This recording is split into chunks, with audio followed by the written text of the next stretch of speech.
Ағзамызға қандай дәрумен жетіспейді білесіз бе? Сәлеметсіздер ме достар? Видеоға лайк басып, комментарий қалдырып тіркелуді ұмытпаймыз. Себебі жаңа шыққан видеоны ең алғаш болып сіз көресіз. Дәрумен тапшылығы түрлі ауру асқындыратынын біліп жүріңіз. Дәруменді кішкентай балалар мен жүкті әйелдер ғана қабылдау керек деген ойды санамызға мықтап сақтағанбыз. Негізі дәрумен барлығымызға керек. Қартқа да, ер кісілерге де, әйелдерге де және жас балаларға да ауадай керек. Дәрумендер саны өте көп. Әрқайсының атқаратын қызметі мен беретін пайдасы әрқилы. Айталық, бір ағзаңыз сыр беріп дәрігерге барсаңыз, жалпы тексеруден өткен соң сараптама қорытындысына сай дәрігер арнайы ем шараларын жазып, қолыңызға қағаз ұсынады. Осы тізімде дәріден бөлек дәрумендер де болу керек. Бірақ дәрігерлердің көпшілігі дәрумен қабылдауды ұсына бермейді. Сондықтан ағзаңызды қуаттандырып, бойыңызды тіктеу үшін қандай дәрумен ішуге болатынын дәрігерден сұрап алыңыз. Саулығыңыз өзіңізге керек екенін ұмытпаңыз. Кейбір дәрумендердің жеткіліксіздігі дерт арқылы дерек беріледі. А дәрумені.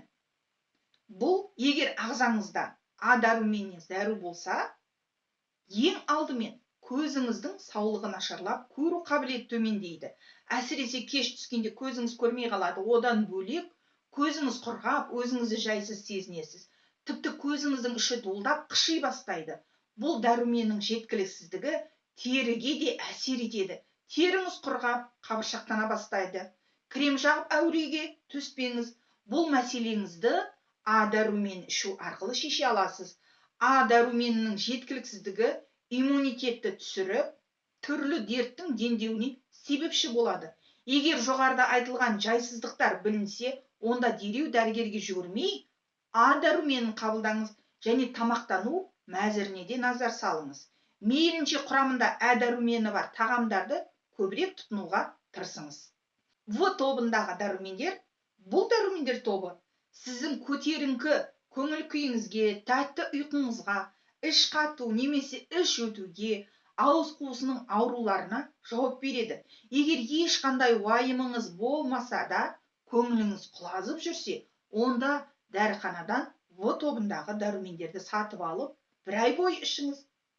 Сонымен қатар 4-ке бөлінген түнгі ұйқыны реттеп, ішектің жұмысын жақсартады. Іш қату немесе іш өту секілді мазасыздықтан бір жола арыласыз. Әрі стоматолог дәрігердің де креслосына жақындамайсыз. Сізде жоғары айтылған белгілер болса, дәрумен қабылдап, қамыңызды жасаңыз. Егер дәрумен ішу қиындық тудырса, онда құрамындағы В тобындағы дәрумендерге бай түрлі тағамдарды жеңіз. Д дәрумені. Күннің нұры аталған бұл дәруменнің жеткіліксіздігі қимыл тірек жүйесінің, бұлшық еттің, тырнақтың және тістің саулығына кері әсер етеді. Сонымен қатар диабет пен гипертониялық аурулардың асқынуына себеп болады. Ал егер бұл дәрумен балаларға жетіспесе, онда терлегіш әрі әлсіз келеді. Оған қоса тісі мен денесі нашар дамиды. Тіпті рахит ауруының белгілері пайда бола бастайды. Егер тырнағыңыз сынып, тісіңіз жиі қанап ауыратын болса, еш ойланбастан Д дәруменін қабылдаңыз. Және де құрамы осы дәруменнің қайнар көзі болып табылатын тағамдарды жиі тұтыныңыз. С дәрумені. Егер сіз түрлі инфекциялық ауруларға шалдыққыш болсаңыз, бойыңызды шаршау мен қалжырау басып алған болса, ұйқыдан бас алмай, жұмысқа қабілетіңіз төмендесе, онда сізге С дәрумені өте қажет. Өйткені бұл белгілер осы дәруменнің тапшылығын білдіреді. С дәрумені сонымен қатар сыртқы сұлулығыңыз бен сымбатыңызға да жауап береді.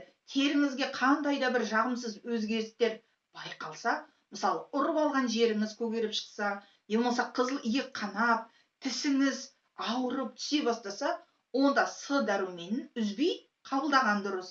П дәрумені.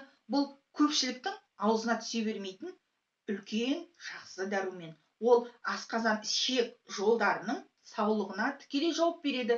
Егер аузыңыз жиі құрғаса, ұзақ лоқсып құсқыңыз келсе, үлкен дәретке бара алмайтындай болсаңыз, немесе тамақ жегіңіз келмей бас тартсаңыз, онда сізге осы дәруменді ішу керек. Аталған дәруменнің жетімсіздігі асқазан сөлінің бөлуін бәсеңдетіп, асқазанның жұмысын нашарлатады. Сонымен қатар теріге де түрлі дақ пен безеу шығады. Е дәрумені. Егер ағза осы дәруменнің тапшылығын сезінсе, онда жыныс жолдары мен бауырда өзгеріс орын алады. Ағзаны май басып, жұмыс істеуі нашарлайды. Енді келесі видеомда витилиго ауруы, яғни денедегі ақтаңдақты қандай әдіспен емдеуге болатын туралы айтатын боламын. Сіздерге көмегі тиеді деген үміттемін. Деніңіз сау болсын ағайын, достарыңызбен бөлісіңіз. Парақшаға тіркелуді ұмытпаңыз.